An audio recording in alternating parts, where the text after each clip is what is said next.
আলাইকুম ভিউয়ার্স, সবাই কেমন আছেন? আশা করি ভালো আছেন। তো সবাই আমার ইউটিউব চ্যানেলটাকে সাবস্ক্রাইব করে দিবেন, লাইক কমেন্ট শেয়ার করে দিবেন, পাশে থাকবেন, সবাই ভালো থাকবেন। ছাদ বাগানে চলে আসলাম। ছাদ বাগান হচ্ছে পোলাও পাতার গাছ, কচু শাক হয়েছে, সুন্দর ফুল ফুটে আছে, গোলাপ, টগর ফুলের কলি,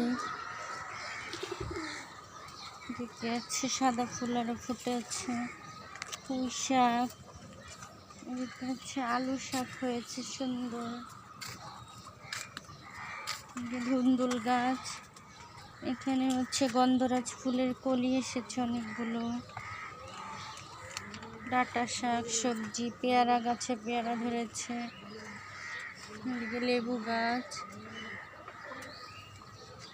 তারপরে এদিকে হচ্ছে মিষ্টি কুমড়া শাকের গাছ সুন্দর হয়েছে, পেঁপে গাছ, এদিকে কবুতর আছে, কবুতর, মুরগি গাছ আছে, তারপরে এদিকে আছে কোয়েল পাখি, এদিকে হচ্ছে শাকসবজি গাছ,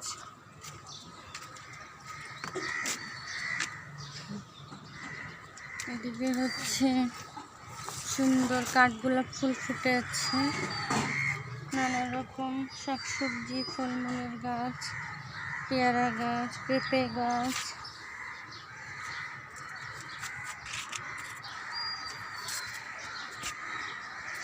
করমচা ধরে আছে গাছে, করমচাগুলো বড় হচ্ছে, করলা ধরেছে, এদিকে আছে লেবু গাছে লেবু ধরেছে, নানা রকম গাছ, এদিকে হচ্ছে বেগুন গাছে বেগুন ফুল এসেছে,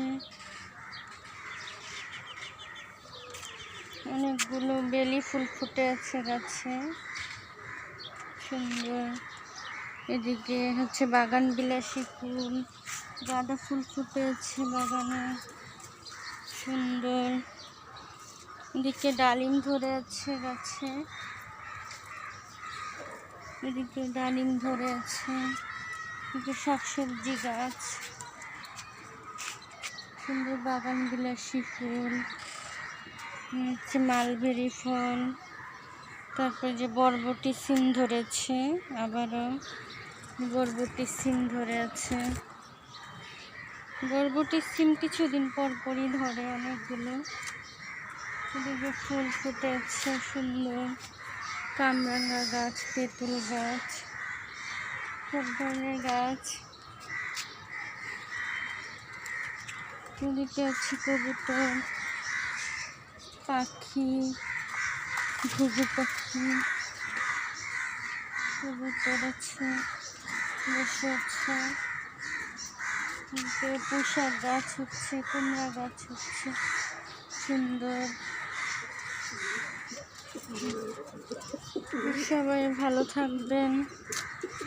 যে বরবটি সিমগুলো দেখতে ভালো লাগে, খেতেও খুব মজা। ছাদ বাগান বলতেই ছাদ বাগান ফ্রেশ শাকসবজি ফলমূল খাওয়া যায়, সেই সাথে মুরগি কবুতর পাললে কবুতরের বাচ্চা খাওয়া যায়, ডিম খাওয়া যায় মুরগির। সবাই ভালো থাকবেন, আল্লাহ হাফেজ।